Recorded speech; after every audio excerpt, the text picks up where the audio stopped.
Ya, Assalamualaikum warahmatullahi wabarakatuh. Berjumpa lagi dengan kami Women Crisis Center Jombang. Kita akan podcast bersama untuk memperingati 16 Hari Anti Kekerasan Terhadap Perempuan.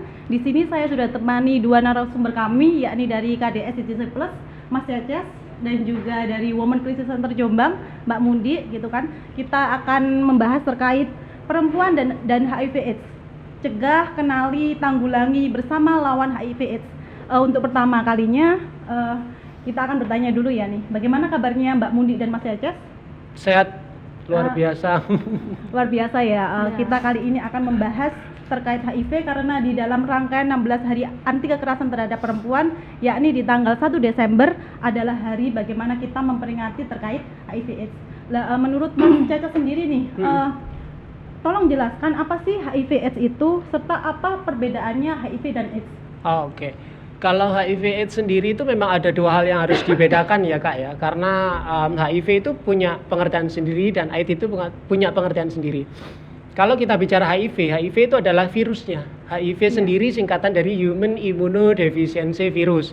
Artinya HIV itu adalah virus yang menyerang kekebalan tubuh manusia atau imun manusia itu. Tapi kalau AIDS itu adalah kumpulan dari beberapa gejala karena virus HIV tersebut. AIDS sendiri kepanjangan adalah Acquired Immunodeficiency Syndrome. Jadi ketika seseorang ini terinfeksi virus HIV, kemudian ada beberapa penyakit penyerta yang menyerang pasien ini karena sistem imunnya lagi turun, maka orang ini bisa menjadi stadiumnya di AIDS tersebut. Tetapi yang perlu kita ketahui juga bahwasanya orang HIV dengan orang AIDS itu istilahnya berbeda. Kita sering di luar mengenal bahasa ada ODIF sama ODA gitu ya. Kalau ODIF itu adalah orang dengan HIV positif, kalau ODA adalah orang dengan HIV AIDS.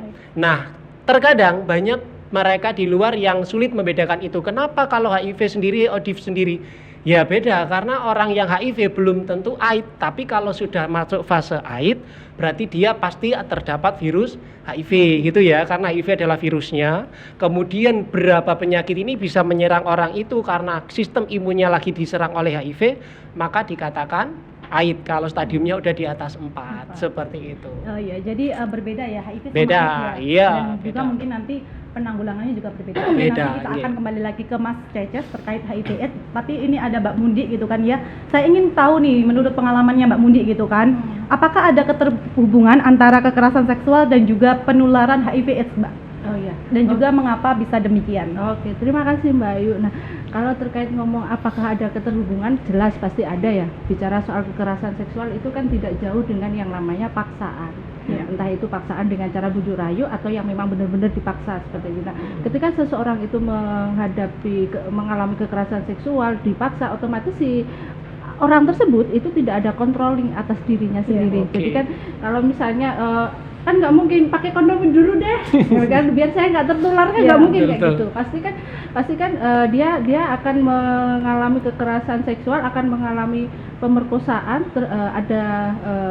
penetrasi vagina, penis vagina. Nah itu kan bisa terjadi penularan HIV/AIDS. Nah terkait penularannya nanti apa aja, mungkin Mas Cecas lebih paham ya daripada saya, karena Mas Cecas ini beliau yang bergerak di bidang HIV/AIDS itu ya.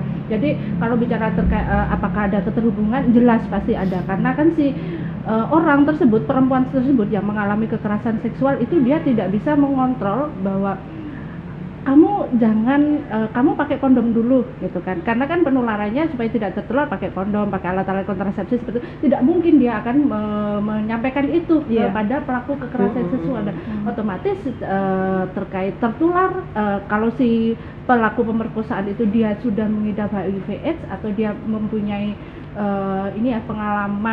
pengalaman seksual beresiko, otomatis si perempuan tersebut yang dia perkosa akan teridap HIV/AIDS itu tadi, gitu sih Mbak. Teridentifikasi juga gitu ya, karena kan otomatis korban pemerkosaan itu tidak ada konsen dan dia belum siap gitu kan, dan itu akan tertular ketika memang pelakunya beresiko terkait HIV/AIDS lah. Bagaimana cara penularannya Mas Cecas ini? Berdasarkan data pengaduan di lembaga Anda, apakah perempuan memiliki resiko lebih tinggi daripada laki-laki? Kemudian kenapa bisa demikian, Mas? Berarti ada dua faktor ya tadi ya. Yang pertama penularan dulu ya, kita bahas di penularan. Kalau di penularan sendiri itu pada dasarnya untuk secara globalnya penularan sendiri itu ada 3 jalan. Iya. Yang pertama melalui air susu ibu. Kenapa air susu ibu? Air susu ibu ini bisa ditularkan ibu ke anak. Ketika ibu ini positif HIV, maka ibu ini disarankan untuk tidak memberikan ASI kepada anak. Karena ASI itu bisa menjadi jalan penularan HIV kepada anak. Itu untuk dari air susu ibu. Berikutnya yang kedua adalah dari cairan kelamin. Jelas kalau cairan kelamin ini adalah cairan kelamin ketika berhubungan badan. Untuk yang ketiga adalah dari darah. Darah bisa tertular melalui jarum suntik, melalui narkoba yang bergonta-ganti alat suntik tidak steril. Ada juga dulu itu dapat ditemui kasus tertular karena transfusi darah yang kebetulan memang screeningnya kecolongan waktu itu, karena memang di HIV sendiri ada yang namanya Windows period. Mungkin ketika fase jendela atau Windows period itu ketika di screening tidak masalah nih, ternyata selang berapa hari ternyata HIV-nya positif. Seperti itu untuk garis besarnya. Tetapi tidak menutup kemungkinan dari 3 hal ini perlu disadari bahwasanya penularan HIV itu teorinya ada yang diistilahnya ESSE. Ya artinya EC itu exit, yang artinya ada virus ini keluar dari tubuh orang yang sudah positif tersebut. Seperti itu. Kalau misalnya bersentuhan biasa berarti nggak bisa dong, gitu ya. Artinya virus ini harus ada keluar dulu dari tubuh seseorang yang pengidap HIV. E-nya. Kemudian yang kedua S-nya adalah survive, artinya virus ini hidup. Kalau dia udah keluar dari tubuh seseorang yang pengidap HIV ini, tapi virus ini mati, ya nggak bisa dong nular kayak gitu ya. Jadi ada ketika exit, virus ini keluar, kemudian virus ini hidup, selnya hidup. Yang ketiga ada S-nya yaitu surveillance, artinya mencukupi untuk menularkan. Ketika virus ini tidak mencukupi jumlahnya untuk menularkan ke tubuh manusia berikutnya, virus ini nggak bisa menularkan. Contoh misal, tadi kita bahas dari 3 unsur tadi, yang terakhir ada darah ya. Darah ini bisa ditularkan dari jarum suntik dan lain sebagainya. Apakah nyamuk bisa menularkan? Nggak bisa loh, padahal itu sama-sama darah, tapi tidak ada nih kecukupannya, surveillance-nya nggak dapat. Maka ini poin ini yang mewakili bahwasanya tidak semudah itu gitu, tapi tetap harus kita waspadain gitu kan. Kemudian yang terakhir, yang E terakhir ada yang namanya enter, artinya ada pintu masuk untuk virus ini menginkubasi atau menginfeksi manusia berikutnya, seperti itu. Kalau tidak ada pintu masuk dalam penularan itu ya nggak bisa. Seperti itu. Misal seseorang ini HIV positif, kemudian dia ada luka, kemudian manusia satunya ini lagi tidak ada luka, kemudian tempelan sama lukanya ini belum tentu bisa masuk karena pintu masuknya tidak ada, gitu ya. Tetapi kalau misalnya sama-sama luka kemudian berdekatan, nah ini bisa jadi virusnya keluar, virusnya bisa bertahan hidup, jumlahnya mencukupi dan ada pintu masuk untuk masuk terinfeksi, maka orang ini rentan untuk terinfeksi HIV. Itu kalau penularannya. Kemudian selanjutnya tadi apa? Mungkin berdasarkan data pengaduan di lembaga kakak gitu kan ya, apakah perempuan memiliki resiko lebih tinggi daripada laki-laki gitu? Kalau kita berbicara risiko lebih tinggi sebenarnya iya, sangat iya. Karena apa? Memang misal nih, saya ambil contoh misal perempuan, sosok perempuan ibu-ibu ya, ibu-ibu yang biasanya stay di rumah. Ibu rumah tangga nih Kak? Iya, ibu rumah tangga, kemudian di rumah biasanya memasak, kemudian merawat anak, seperti itu.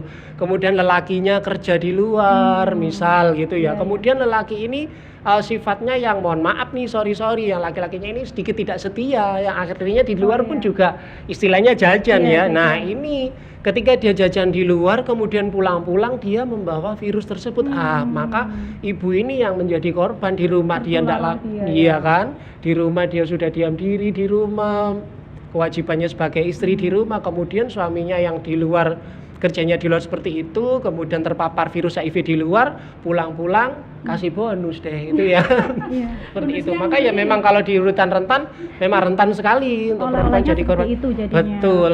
Resiko. Jadi teman-teman nggak usah khawatir gitu kan ya, karena penularan penyakit ini itu ada beberapa prasyarat gitu kan, dan juga penularannya melewat 3 hal tadi, yakni dari cairan darah, air susu ibu dan juga bertemunya alat kelamin berupa penetrasi itu tadi bisa beresiko untuk penularan HIV/AIDS. Makanya kemudian kenapa perempuan itu banyak sekali yang menjadi korban dan mereka terjangkit HIV/AIDS. Sebenarnya bukan salahnya perempuan gitu kan ya, karena mungkin tadi Mas Ceces bilang bahwa mungkin suaminya jajan di luar gitu kan, akhirnya kemudian dibawalah dia ke rumah berhubungan badan sama istrinya tertular Bisa gitu. lah, Lah ini betul. hati-hati untuk suami-suami yang mungkin punya istri gitu kan ya, jangan jajan di luar gitu, seperti itu. Gitu. Jadi kembali lagi ke Mbak Mundik nih sebagai pendamping WCC Jombang gitu kan ya. Menurut Mbak Mundik nih, bagaimana kekerasan berbasis gender dan seksual berkontribusi pada peningkatan resiko perempuan terinfeksi HIV? Nah, tadi sebenarnya sudah disinggung sedikit ya sama Mas Mas Ceces Ceces. terkait pola relasi laki-laki dan perempuan. Iya. Sebenarnya itu nggak lepas yang namanya dari patriarki itu tadi sendiri gitu kan, bahwa perempuan itu dianggap bahwa mereka itu nggak usah ngerti informasi apapun, Iya. gitu kan. Oke. Gak penting, tugasmu hanya di rumah masak, Memasak, mana. patriarki gitu ya. Kan gitu toh yang terjadi di 3M. Di masyarakat Iya, kita iya, selama iya. ini. Dan perempuan sendiri itu kan erat sekali kaitannya sama kekerasan berbasis gender. Iya. Perempuan tidak bisa mengakses informasi, gitu kan, informasi terkait kesehatannya, Kesehatannya. gitu kan. Terus kemudian mereka pun juga tidak memiliki terkait informasi ya, otomatis ya mereka tidak memiliki terkait pengetahuan tersebut. Terus kemudian mereka pun juga tidak ada controlling terhadap seperti yang disampaikan sama Mas Mas Ceces tadi, suaminya kita nggak tahu suaminya jajan apa enggak. Nah, istri ketika bertanya kepada misalnya perempuan dalam hal ini adalah pasangan suami istri bertanya ke suami, kamu tadi di luar ngapain aja, jajan nggak? Kan nggak mungkin, mungkin. nah, gitu kan. Ya bilang enggak dong. Ya pasti bilang enggak gitu kan, otomatis mereka pun juga kurang informasi tersebut. Kemudian akhirnya mereka pun juga ada ini ya, kayak semacam bahwa perempuan itu harus manut. Iya. Nah, seperti Nurut. itu. Jadi ketika pasangannya misalnya dia tahu sebenarnya misalnya pasangannya suka jajan di luar. Sebenarnya dia mungkin ada beberapa yang tahu gitu ya Mas ya, berdasarkan data benar. sampai. Tapi mereka pun juga tidak punya kuasa atas hal tersebut. Mas, kamu pakai kondom. Nah, mereka Iya. nggak punya kuasa terkait itu gitu kan, karena asumsinya bahwa kamu sebagai perempuan kudu manut Iya. pada Iya. laki-laki, padaku, pasanganmu gitu kan. Patriarki kan sangat seperti itu. Nah, pola-pola itu jadinya kan sangat beririsan sekali antara kekerasan berbasis gender gitu kan, bahwa pemaksaan itu tadi dalam pernikahan sendiri pun juga ada pemaksaan perkawinan, terus kemudian pemaksaan bahwa dia sebenarnya pengen melindungi dirinya karena tahu suaminya jajan, bisa jadi dia khawatir tertular, tapi dia nggak punya controlling untuk melakukan pencegahan, kamu harus pakai kondom, kamu itu nggak ada gitu. Jadi itu sih kalau menurut saya. Ya, jadi informasi terkait hak kesehatan seksual reproduksi perempuan mungkin kurang gitu kayak Mbak Mudi ya, sehingga mereka mungkin bisa saja menjadi korban atau terinfeksi HIV/AIDS dari mana saja gitu kan ya, termasuk dari suami yang mungkin dia jajan di luar gitu. Oke. Karena kurangnya kontrol Iya, tadi. kontrolnya juga kurang seperti itu. Untuk Mas Ceces sendiri nih, apa langkah-langkah pencegahan yang dapat dilakukan untuk mengurangi resiko penularan HIV, Kak? Kalau bicara pencegahan itu mudah diingatnya A, B, C, D, E. Oke. Gitu aja ya istilahnya biar mudah. Untuk A-nya itu absen seks, yang artinya kalau misalnya belum nikah ya janganlah seks dulu ya. Oke. Kemudian kalau misalnya merasa beresiko dan sebagainya, pokoknya hindari seks yang nggak aman gitu aja ya. Intinya di situ A-nya. Untuk yang B-nya adalah be faithful-nya, artinya setialah pada pasanganmu, itu tidak jajan sembarangan, kemudian tidak selingkuh. Kalau sudah nikah ya udahlah stay sama istri gitu aja ya.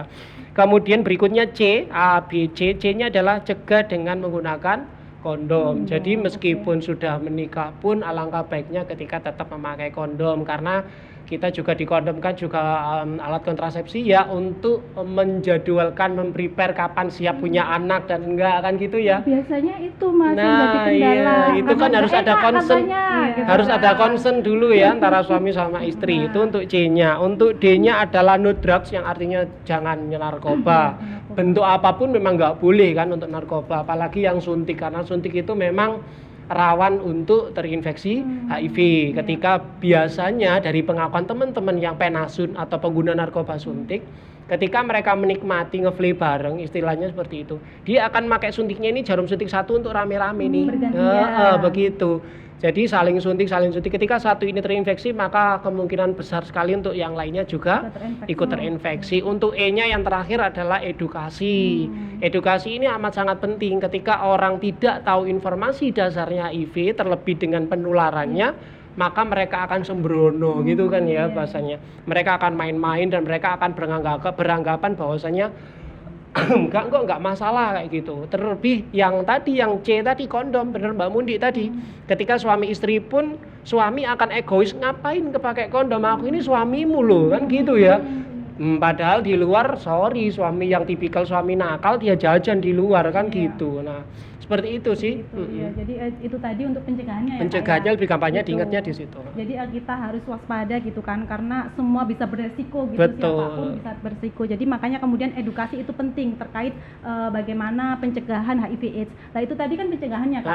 Ini bagaimana kalau dia sudah terinfeksi, kemudian treatment apa sih yang dibutuhkan oleh orang yang mungkin terinfeksi HIV/AIDS? Oke, kalau misalnya dari apa yang bicara tadi masalah pencegahannya, kemudian ketika seseorang itu tertular HIV pasti perlu perawatan ya kan. Perawatan yang pertama pasti akan memerlukan tes lab lengkap. Kita harus tahu dulu kondisi tubuhnya ini dan sejauh mana virus ini menyerang tubuh pasien ini. Kemudian akan diberikan obat yang namanya ARV, antiretroviral virus. Ini memang obat untuk mencegah atau menghambat pertumbuhan si virus itu sendiri, sehingga virus ini akan lemah dan non aktif dan tidak berkembang biak lagi. Nah, ARV ini beberapa macam, ada bentuknya yang namanya salah satunya FDG single dose.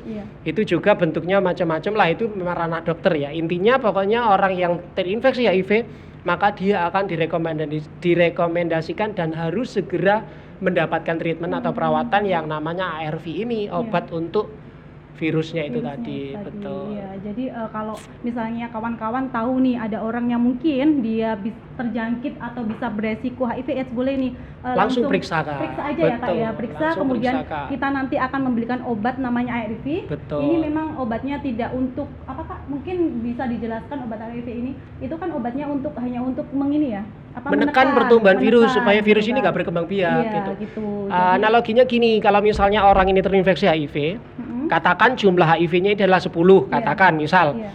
Dikasih ARV itu fungsinya dari 10 virus yang udah masuk ini nggak berkembang biak, nggak beranak pinak, nggak bertambah banyak. Dan 10 ini memang benar-benar dinonaktifkan, bukan berarti membunuh, bukan. Nggak ada, masih belum ada ya untuk menghilangkan. Iya, tapi menidurkan. Membikin mandul si virus, betul. Virus ini ditidurkan dengan ARV itu supaya dia nggak berkembang biak.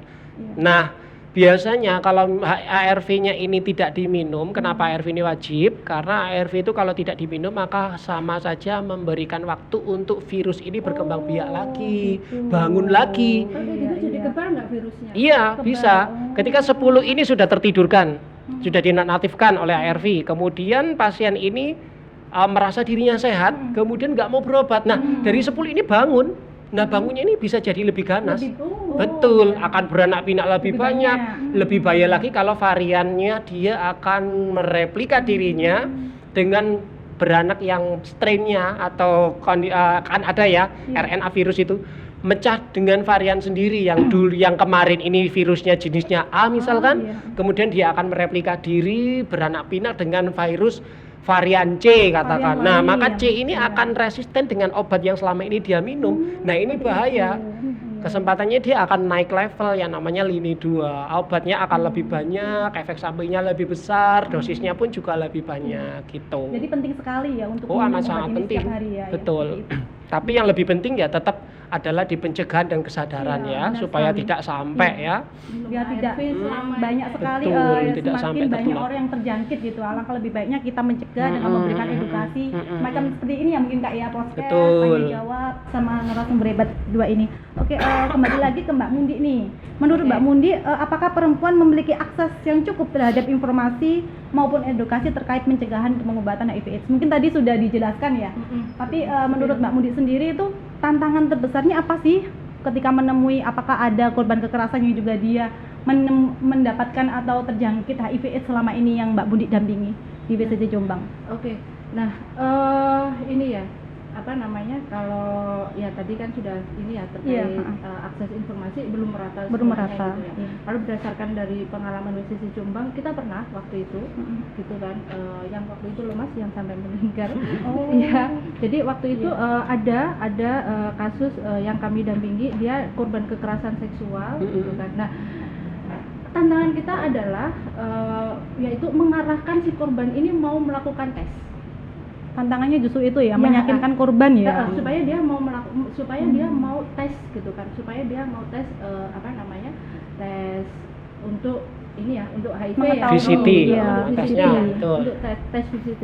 Mereka rata-rata nggak mau karena merasa kan nggak bisa langsung muncul, nggak bisa langsung kerasa ya kalau dia terindap HIV Iya, AIDS gitu pasti ya. merasa Nggak sadar, sehat nggak sadar. Dia Iya. merasa baik-baik saja, jadi Iya. dia merasa nggak butuh lah Nggak saya butuh. tes gitu kan. Nah itu tantangannya di situ. Jadi terus kemudian mereka juga rata-rata, Mbak kalau misalnya nanti hasilnya positif nanti saya gimana? Oh iya, takut dia. Dia pun juga takut.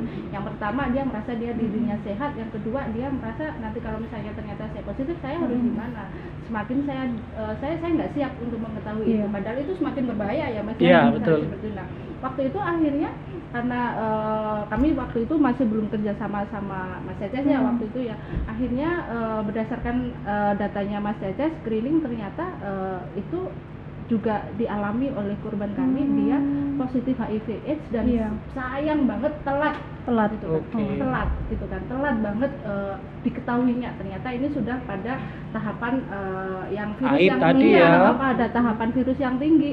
Nah terus kemudian saya dapat kabarnya itu ternyata korban dampingan saya waktu itu dia juga korban kekerasan seksual, ternyata dia Tidak bisa meninggal. diselamatkan. Tidak bisa diselamatkan. Itu yang Karena telat tadi disayangkan. ya mungkin Betul, ya. jadi tantangannya di situ tadi bahwa kita jadi ada beberapa korban sebenarnya saya arahkan untuk tes VCT, saya arahkan untuk akses Mas Fuad, Mas Ceces sama timnya gitu ya di KDS.